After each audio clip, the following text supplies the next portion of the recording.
Hi, welcome to my dining room, and today I'm going to show you how I make water kefir. See these grains in here?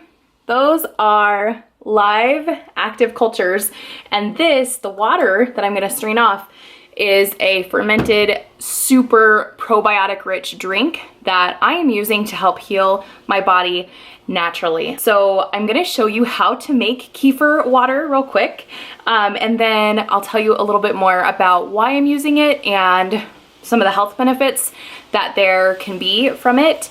It is already helping me. I've only been using it for maybe 4 or 5 weeks, and I'm seeing improvements in my health that I was hoping for, but that I was not sure I would be seeing.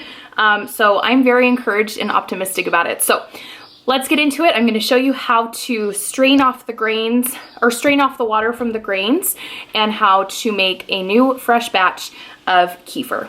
Okay, so I've got my kefir here. I ordered a start online. I'll link down below where I ordered it from, but it was just the crystals or the kefir grains that she sent me. This is water kefir. There's also milk kefir. The two are not interchangeable. So if you want to do milk kefir, you'll need to get milk grains specifically. This is what it looks like after it's been sitting for a couple of days. Actually, I've let this one go a little too long, which is fine. It's not going to ruin anything to let it go a little long. Sometimes it's good for it to shake it up, but typically you're going to let it sit for 2 days, 48 hours. So here we go. I'm going to take a plastic strainer, and I'm just going to set it in this batter bowl here. Doesn't matter what you use. You can use any clean dish, and it doesn't need to be like sterilized clean either. That's one of the cool things about fermented food, is because of the good bacteria, you don't need to be so crazy about it. So what I'm doing is I am pouring off the kefir water into this batter bowl. The water that I strain, that water that's in there, I can use in smoothies. I can drink it straight. I can mix it with fruit juice, or I could put it in one of these swing top style jars and do a second ferment with it. And that's actually how you get like a soda where it is carbonated. It builds its own pressure, and so you end up with a fizzy drink that way, which you can flavor with like apple juice or ginger or whatever you want to give it the flavor that you're wanting. I'm going to zoom in and show you an up-close picture of what the grains look like. I think they're cool. They're kind of like the same idea as a kombucha SCOBY, and they're just clear grains. They multiply pretty quickly. When I purchased them, I got, I think, 6 tablespoons, and I think last time I measured, I was at 15 tablespoons, and just looking at it right now, I definitely have more than that. So I'm going to set this to the side. Because they are a live culture and you're feeding them, they do duplicate, and that's pretty cool. So soon I will be sharing my starts so that other friends who want to do water kefir can be making their own. I thought I'd show you the liquid that I strained off. Now, I don't normally have this little cloudiness. I'm not sure what that is. I think it is the grains were a little starved, and I also have pretty big holes in this colander, and so I do tend to get some chunks in there. I'm not worried about that at all. It's not that big of a deal. In fact, I've just eaten the grains before. They're not that pleasant to eat because they are kind of gooey gummy. Can you see that? Okay, so I just went and washed my jar. You don't have to do that every time, but I did this time. I've got my strained off kefir, which I'm just going to pour into mason jars and keep in the fridge to use for things. I'm not going to do any second fermenting this time because I don't need to, and I want to use it in smoothies. So just depending on how you want to use it, that's what you would do next. If you do the second ferment, you're going to get a little higher probiotic content, and it's a really fun drink because it's fizzy, so the kids like it. But if you want to just put it in a mason jar, you can store it in the fridge, I believe, for 2 to 4 weeks. Don't quote me on that, but you can Google that. And what you need to make your next batch of kefir, so I'm gonna set that to the side, is about 6 cups of water. Now, it's gonna vary depending on how many grains you have. This is just what I've been doing. But you're gonna want unfiltered water. Now we live on a well, so we don't need to filter out our water. And you wanna use as close to room temperature as possible. Too hot can kill the grains, too cold can make them go inactive, which is fine if you want them to go inactive. You could just put them in the fridge. But we want them to start working right away. So I'm going to use approximately room temperature well water. Now, if you're not on a well or you don't have access to filtered water, I understand that you can just set your water on the counter in like a dish overnight. That does something with the chlorine, it dissipates, because chlorine kills bacteria. We are trying to grow a bacteria here. We're growing a good bacteria, but we're still growing a bacteria. So, okay, I'm going to go ahead and pour my awesome well water. Now, if you're on a well, that's awesome because it's very mineral rich, and minerals feed the grains. That helps them to do their job and to multiply. And then you're gonna use sugar. Now I'm just using table sugar. I don't think there's anything wrong with that. It's worked well for me. It took a while for my grains to perk up. Now I've lost count. I should watch back the footage. But you're gonna want like 4 to 6 tablespoons of sugar. It does not need to be perfect. That is what I'm finding, that this is not chemistry in the sense that everything needs to be perfectly measured out. And I have done it a little bit different every time. So that's it. You just kind of prepare your sugar water, and then you're gonna dump your grains into here. Cover it with fabric so that it can breathe. This is not an anaerobic ferment, although I have read varying things about whether you could do it anaerobically or even if that's better. That is not the method that I've been using. I've just done what I was taught both by my sister-in-law and also from Donna at Cultured Life. I can't remember if that's the name of it. I'll link it down below.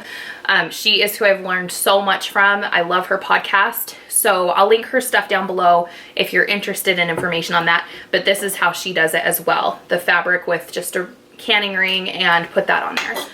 So what can you do with extra grains? If you've got extra grains, they are useful.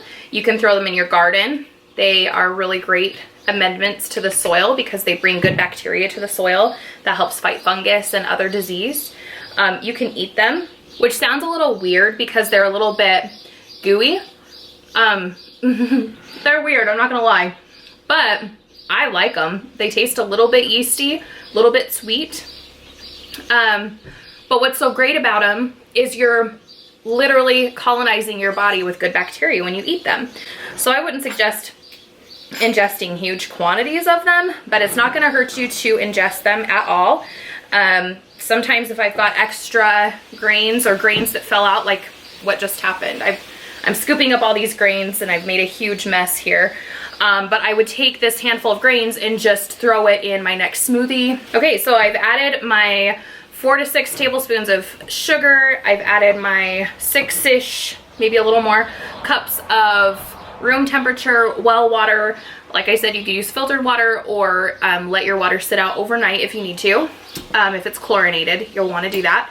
And then I've added my fabric, just barrier here, and the canning ring. I'm gonna set this in the cupboard where it's out of direct sunlight for the next 48 hours.